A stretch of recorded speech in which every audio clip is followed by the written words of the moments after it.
Well, well. It's not overreaction after week one in the NFL opening weekend. Sometimes it's the proper reaction.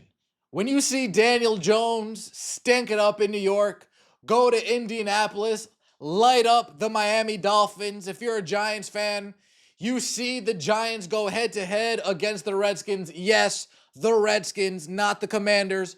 The Redskins can't move the ball, can't throw the ball, can't run the ball, can't can't block the pass rush. The Giants looked absolutely inept. And on the flip side, Daniel Jones goes to Indianapolis. I believe there's a stat the first time since 1991 a quarterback leads 7 scoring drives.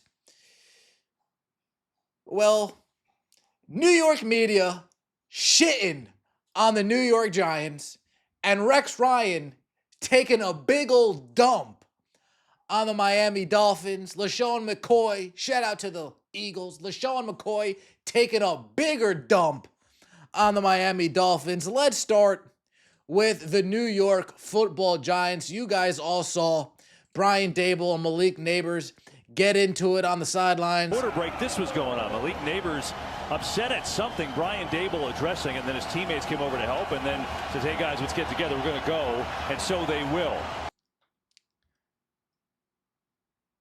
Ball well, when you're a good player, they double you. A lot of this is frustration by Neighbors. Why am I not getting the ball well? When you're a good... They're already saying free Malik Neighbors. Neighbors is a bad leader. Neighbors pissed off at Daboll. Neighbors has done this last year. He's been outspoken about the team, outspoken about how much he hates losing. And wide receivers are divas. Let's be honest. Let's call a spade here. Wide receivers are divas. They want the ball. They can't pass themselves the ball. They go out there, they block. If they run a great route, if they're open, they expect to get the ball delivered into their pocket. He had to be excited. No more Daniel Jones. You got Russell Wilson, Super Bowl champion. You got Jameis Winston coming over. You got a new rookie quarterback, Jackson Dart, who a lot of the Giants fans are excited for. So, Giants fans, Daniel Jones goes to Indianapolis. He looks much better. It's much of the same year after year after year with Brian Daboll. And Sal Licata of WFAN lays in to Brian Daboll and the New York Giants. I don't want to hear it. I don't want to hear it. We're told the offensive line was going to be better. I don't care that Thomas is out. Figure it out. Just in that Veritucket, they ran the football down the Steelers' throat. So I don't want to hear about the injuries. It's not about that. I was a believer in Brian Daboll. It's the same thing year after year after year. And then he stands up there in the post-game press conference and says the same thing. Nothing. No, well, this is not on Russell Wilson. Well, then who's it on? If it's not on Russell Wilson and it's not on Malik Neighbors and it's not on Theo Johnson, who's it on? It's on you. This is on Brian Daboll. Even the worst offenses in the league score points. He is an offensive guy. How many different quarterbacks does he need to score a touchdown? They can't run it, BT. Sorry, they can't run the football. They can't protect the quarterback. They are a total mess. Yeah. That has to be on the head coach. The Giants can't run the football consistently, and they haven't been able to do that for years. Even with Saquon Barkley. How many examples do we need? Saquon Barkley, they have him here. The Giants couldn't utilize him. He goes to Philadelphia. He's the MVP in the league. Wins a Super Bowl. He has a historic season. Daniel Jones, 1 week with the Colts, is lighting up the scoreboard, throwing dimes all over the damn field to receivers nobody's ever heard of. And yet you got Russell Wilson and Malik Neighbors. Neighbors yelling at Daboll. Neighbors dropping balls. Theo Johnson's dropping balls. Russell Wilson scrambling for his life.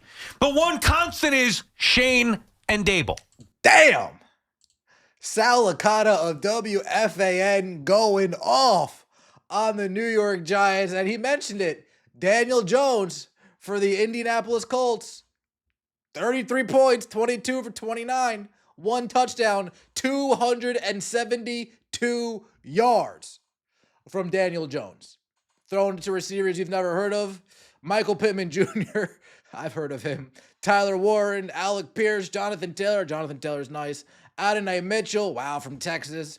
Mo Alte Cox, Josh Downs, Daniel Jones slinging the ball against the Miami Dolphins. Mike McDaniel, by the way, If you weren't on the hot seat last year, you are officially on the hot seat now. The Tua debacle, the Tua dilemma. No longer are you getting a pass in the media as well.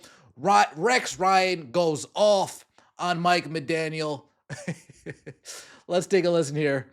What Rex Ryan had to say about Mike McDaniel.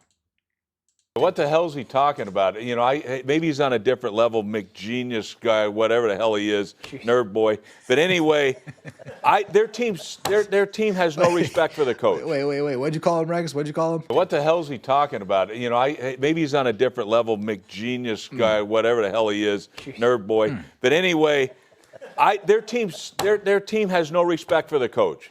They play like that. They're like, come on, man, get us a dang guy in here. Where's the physicality of this team? What did you say?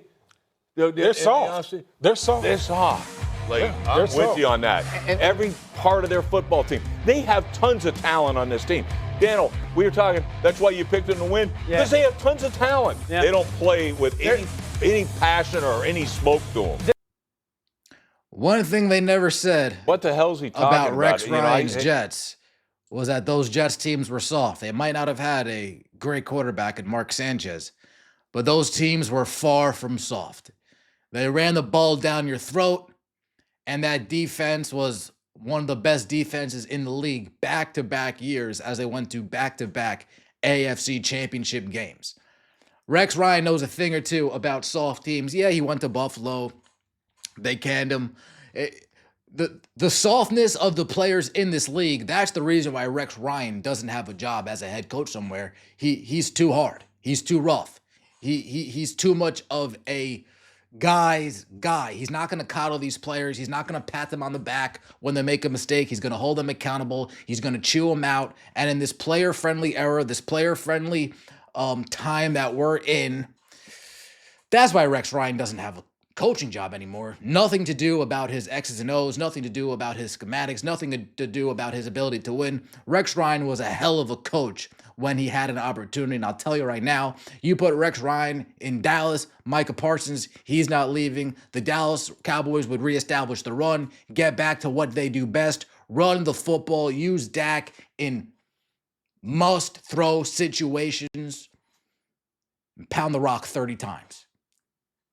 Micah Parsons wouldn't be leaving that team either, especially with Tavon Diggs back there. No. Deron Bland, no. They're not leaving. Rex Ryan wasn't the only one waking up on this Monday morning shitting all over the Miami Dolphins. And then the quarterback. I'm tired of him talking so much. I never thought he was that good anyway. You did. I never thought that. I did. I thought he had a baby arm because he had little arms. I thought he was a baby and I thought he was short. And I thought that he needed a certain coach to make him look good. Tell us how you really feel. That's the truth, though. I mean, you watch him, though, right? Before he got Tyreek Hill and McDaniels with all this crazy offense, what was we talking about? They was talking about tampering with Tom Brady trying to get him down there. Yeah. And now we want to act like the real problem is Tyreek. No, he ain't the problem. Because in football, I learned this. I don't care what you got going on outside of football. When you hear, if you're putting touchdowns and points up, the NFL will deal with you. And that's Tyreek Hill. He's that good. Tua's not. Why he there? Yeah. Why they even pay him? Because you had like one real. I'm cooking right now. He had one good year for real playing wise, and number two, you always hurt, and you want all this max money. You tell me, Ocho. He was the next one up, and unfortunately, in today's day, when you're the next one up, you're gonna get paid. That's why Dak got his bread. That's why Kyler got his bread. That's why Tua got his bread.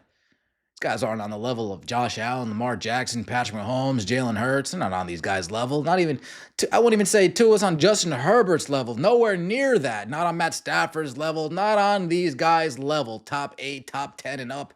These are middle of the road, 15 to 30 quarterbacks. Let me know what you guys think in the comment section below. I appreciate all of the support. Please like the video and subscribe to the channel. That would mean so much to me. I'll see you next time. As always, take it easy, guys.